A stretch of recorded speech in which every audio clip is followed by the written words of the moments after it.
नमस्कार मित्रमैत्रिणींनो, आपलं पुन्हा एकदा स्वागत आहे आपल्या चॅनलमध्ये। आज आपण बघणार आहोत ते आपल्या हादग्या, भोंडला किंवा भुलाबाई याविषयी। त्याचं कारण की काल 27 तारीख आणि 27 सप्टेंबर रोजी हादगा सुरू झाला। हादगा म्हणजेच अर्थात भोंडला सुरू झाला, ज्याची आम्ही आतुरतेने अतिशय वाट बघत असतो। कारण आमच्या कॉलनीत आम्ही जवळजवळ 10 ते 12 वर्ष झालं दरवर्षी 16 दिवस हा उत्साह अगदी उत्साहाने साजरा करत असतो। कॉलनीतल्या प्रत्येक मुली अगदी त्यात हिरहिरीने भाग घेतात। छोटी छोटी मुलं असतात ज्यांना खूप आवड आहे।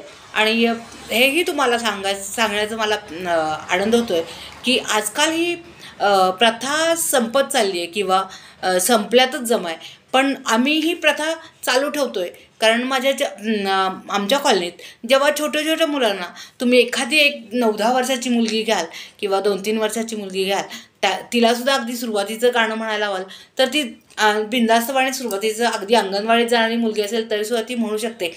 इथंपर्यंत आमच्या कॉलनीत आम्ही भोंडलाच सुरू करतो आणि 16 गाणी आम्ही अगदी सहजपणे म्हणू शकतो। कुठलीही मुलगी जी दरवर्षी आमच्याबरोबर हादग्याला असते ती भोंडल्याची गाणी पूर्णपणे म्हणतेच। तर असा हा भोंडला त्याची आम्ही अतिशय आतुरतेने वाट बघतो। पण हादगा, भोंडला म्हणजे तरी काय, तर याची कथा काय आहे किंवा हा उत्सव का केला जातो।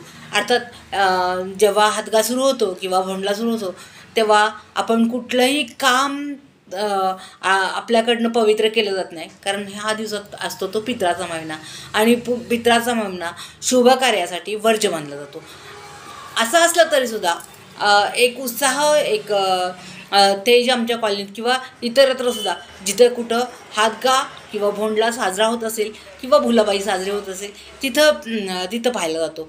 तर भुलाबाई म्हटलं जातं कुठल्या ठिकाणी हादगा म्हटलं जातं, कुठल्या ठिकाणी भोंडला म्हटलं जातं, तर कुठल्या ठिकाणी अर्थात कर्नाटकात गजगौरी व्रत असं म्हटलं जातं। तर हे व्रत का साजरं केलं जातं त्याचं आपण आज महत्त्व काय आहे ते बघणार आहोत। तर त्याची कथा एक अशी सांगितली जाते की जेव्हा पार्वती दुपारी निद्रस्त झाली होती किंवा वामकुक्षी घेत होती तेव्हा तिला गाढ झोप लागली आणि त्या झोपेत ती इतकी अधीन झाली की त्यावेळेस तिला एक स्वप्न पडलं आणि ते स्वप्न इतकं भयावह होतं की त्याची कल्पना करू शकत नव्हती। अर्थात ते स्वप्न होतं ते शिवमूर्ती दग्ध झाल्याचं। आणि शिवमूर्ती दग्ध होणं हे काय चांगले संकेत नाहीत किंवा अतिशय वाईट संकेत आहे असं तिला वाटलं। आणि त्यावेळेस ही जी शिवमूर्ती दग्ध झाली आहे त्याची तक्रार किंवा तिथंच शिव होते त्यावेळेस तिनं त्यांना सांगितलं की असं मला एक स्वप्न पडलं आहे की माझ्याकडून शिवमूर्ती दग्ध झालेली आहे किंवा माझ्या स्वप्नात असं आलं आहे की शिवमूर्ती दग्ध झालेली आहे। तर मी काय करू शकते, याचं प्रायश्चित्त काय करू शकते। तर त्यावेळेस शंकर असे म्हटले की हे पार्वती, याचं दुःख फार लावून घेऊ नकोस किंवा मनाला लावून घेऊ नकोस या गोष्टी। कारण काय झालं असणार आहे की ज्यावेळेस तू दुपारी निद्रस्त अवस्थेत गेलीस आणि वामकुक्षी घेताना तू झोपेच्या अधीन झालीस, त्यामुळे तुला हे वाईट स्वप्न पडलं आणि त्याचा तू पश्चाताप करू नको। तर तुला एक उपाय सांगतो, जो उपायानं मी प्रसन्न होईन किंवा शिवमूर्ती दग्ध झाल्याचं पाप किंवा पातक तुला कोणत्याही प्रकारे लागणार नाही।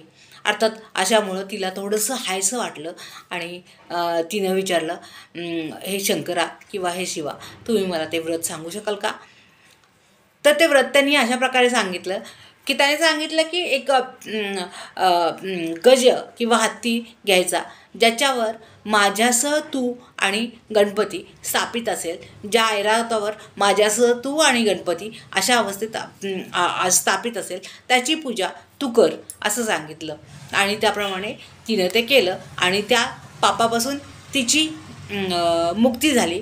आणि हे व्रत त्यांनी अखंडपणे पुराणात सांगितल्याप्रमाणे अखंडपणे 13 वर्ष सांगितलं आणि 14 वर्ष तिला ते उद्यापन करायला सांगितलं।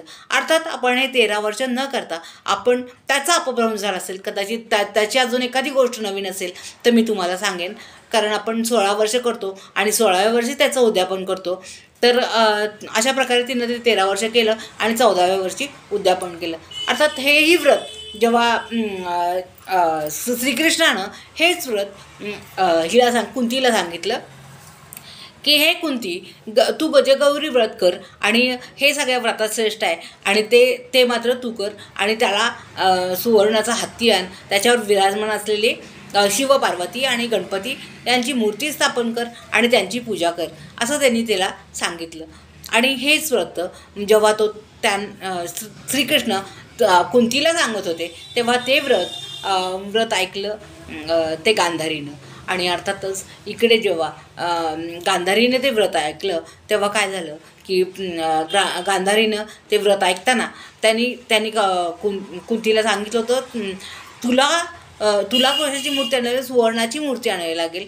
पण ज्यावेळेस तुला कुंतीला सांगितलं की ज्यावेळेस तुला ही सुवर्णाची मूर्ती आणणं शक्य नाही त्यावेळेस तू ती मातीची सुद्धा मूर्ती बनवू शकतेस किंवा मातीचा सुद्धा हत्ती बनवून किंवा शिवपार्वती आणि गणपती सहज स्थापन करून तू त्याची पूजा करू शकतेस.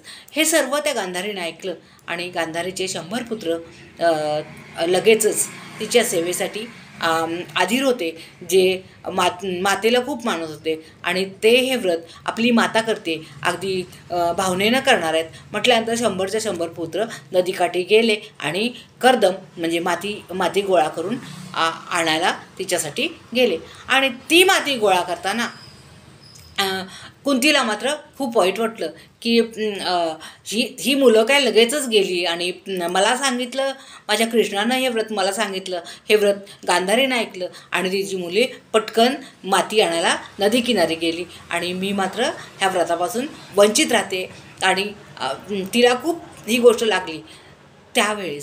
नेमकं त्यावेळेसच अर्जुनानं आपल्या मातेची अवस्था ही बघितली आणि अर्जुनानं काय केलं तर पटकन जाऊन नदीकाठी तपश्चर्याला बसला आणि शंकराला त्यानं प्रसन्न करून घेतलं.